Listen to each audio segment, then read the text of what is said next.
سلامونه، وخت مو په خیر پام وکړئ د دې مهال تازه او مهمو پیښو ته. د هرات په پاشدان بند کې د موټر لوېدو له امله د یوې کورنۍ 6 غړي مړه شوي دي. د هرات ولایت په پاشدان بند کې د موټر د لوېدو له امله د یوې کورنۍ لږ تر لږه 6 غړي وژل شوي او 2 نور ټپیان دي. د هرات د والي ویان محمد یوسف سعیدي وویل چې په قربانیانو کې 15 ښځې او 1 ماشوم شامل دی.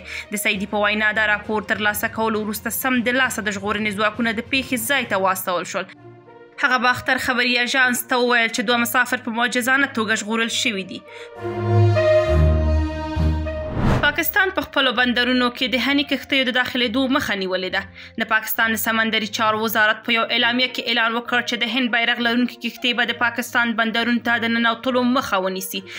وزارت وویل چې هیڅ پاکستاني بیرغ لرونکي کښتۍ ته به اجازه ورنکړل شي چې په هندي بندرونو کې لنګر واچوي. په کشمیر کې پر سیلانیانو مرګونی برید د هند او پاکستان ترمنځ تاوتریخوالی د شخړو تر حده رسولی دی. هند پر پاکستان تور لګولی چې په دې وژنو کې لاس لري، خو پاکستان دا تور ردوي. د برید په پایله کې دواړو اټومي وسلو لرونکو ګاونډیانو ډیپلوماټیکې اړیکې ټیټې کړې. د دواړو هیوادونو ترمنځ مهم تړونونه یې وځنډول، په شمول د سیند د اوبو تړون او د یو بل اتباع یې وشړل.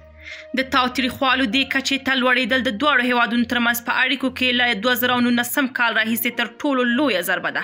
کله چې په کشمیر کې د موټر بم چاودنې له امله 40 هندي سرتیري ووژل شول، هند په پاکستان تور ولګاوه، خو اسلام آباد دا تور رد کړ. پاکستان وایي چې د هند نږدې پوځي برید په اړه باوري استخباراتي معلومات لري او ډیلي هم د محدود پوځي برید احتمال ته اشاره کړې ده. پاکستان وایي چې د هر برید په وړاندې به مناسب ځواب ورکړي.